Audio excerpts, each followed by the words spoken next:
A stunning 11,000-file dump, the largest ever released, exposes videos, emails, flight logs, and FBI tips once locked deep inside the Justice Department. At the center of the storm is Donald Trump and his decades-old friendship with a child sex offender. Jet flights, private parties, internal prosecutor notes, subpoenas.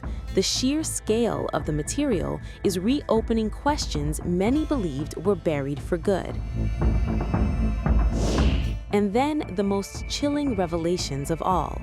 New details about Jeffrey Epstein's final hours in federal custody, and the moment guards found him with a makeshift noose around his neck. This is not the end of the Epstein story. This is where it begins. The shadows around sex offender Jeffrey Epstein are growing darker again. Early Tuesday, the U.S. Justice Department released what is now the largest collection of Epstein-related files ever made public. More than 11,000 documents, a massive 10-gigabyte data dump, hundreds of videos, emails, court records, photos, spreadsheets, and audio files. This release is bigger than anything before it, and once again, it raises old questions that never seem to disappear. Among the thousands of files are FBI records, internal Justice Department communications, court subpoenas, and material connected to Epstein's death inside a federal jail in 2019. That death was officially ruled a suicide, but doubts and suspicion have followed it ever since. President Donald Trump's name reportedly appears throughout the documents. Many of those mentions come from news clippings shared among Justice Department employees. Others come from internal notes, tips collected by the FBI, and flight records reviewed by federal prosecutors. Being named in these files does not mean criminal wrongdoing. Trump has not been charged or accused of participating in Epstein's crimes. What the documents show instead is the scope of what investigators were examining behind closed doors. On Monday, the DOJ briefly shared files with bombshell revelations about Trump's link to Epstein. But just as suddenly as they appeared, the files were taken down. They were available for only a few hours on the Justice Department website before disappearing without explanation. The Washington Post managed to download the entire archive before it was removed. One of the most striking revelations involves a subpoena sent to Mar-a-Lago in 2021. Federal prosecutors were seeking records tied to their case against Ghislaine Maxwell, Epstein's longtime associate, who was later convicted of sex trafficking.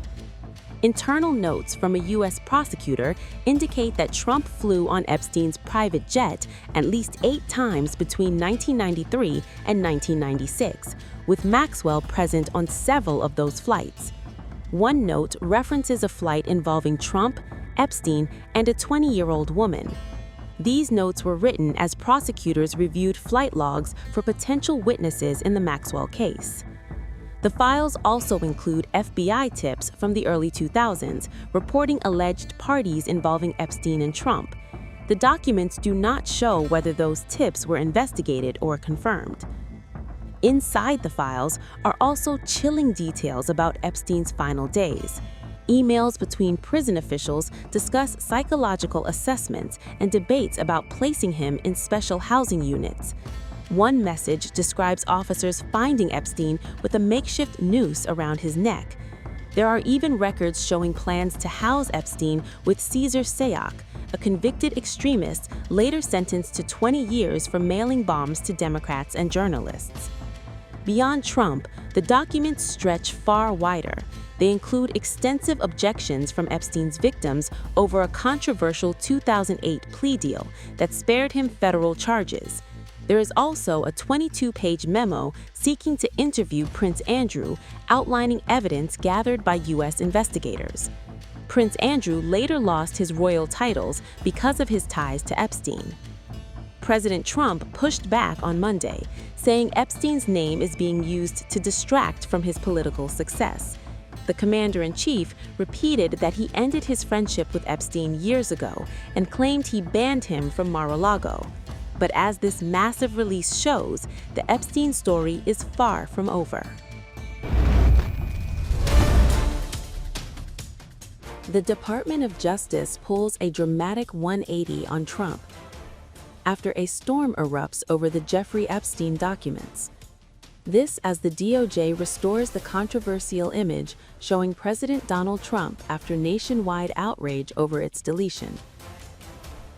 The photograph, part of a recent batch of Epstein-related documents, briefly vanished from the Justice Department's website following its release. It showed what appeared to be one of Epstein's desks or credenzas, with multiple framed photographs visible. Two of those images featured Donald Trump. In one, the Republican is seen standing with a group of women. In another, Trump appears alongside his wife Melania, Jeffrey Epstein, and Epstein's now convicted accomplice, Ghislaine Maxwell. The same document also included images of Epstein with former President Bill Clinton and Pope John Paul II, underscoring Epstein's long-documented access to powerful figures. After the image was removed, backlash erupted online, with critics accusing the Justice Department of selective transparency. Within hours, the department restored the photograph, saying its removal had been precautionary rather than political. In a statement posted on social media, the Justice Department said the Southern District of New York had flagged the image for potential further action to protect victims. Officials said the photograph was taken down out of an abundance of caution. Following a review, the department said there was no evidence that any Epstein victims were depicted in the image. It was then reposted without any alteration or redaction. The controversy did not end there. Reports soon emerged that at least 16 files from the same Epstein document batch had also been removed. Those files reportedly included explicit artwork, photographs of mail slots filled with envelopes, a tiled hallway, and a notebook page listing names and apartment numbers.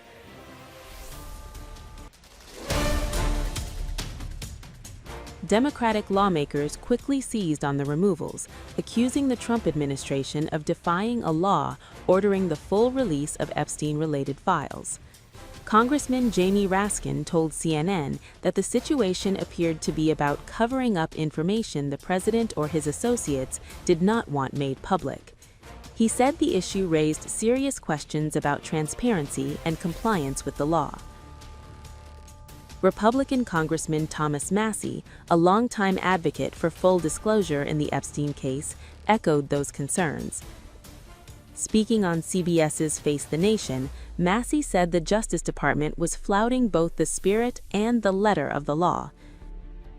Massie said he would not be satisfied until Epstein survivors were satisfied. He also claimed a 60-count indictment implicating well-known individuals had not been released, describing the situation as selective concealment rather than transparency. Facing mounting criticism, the Justice Department issued further clarification. Deputy Attorney General Todd Blanche said the only redactions being applied to the documents were those required by law. He stressed that the department was not redacting the names of politicians or other individuals unless they were victims.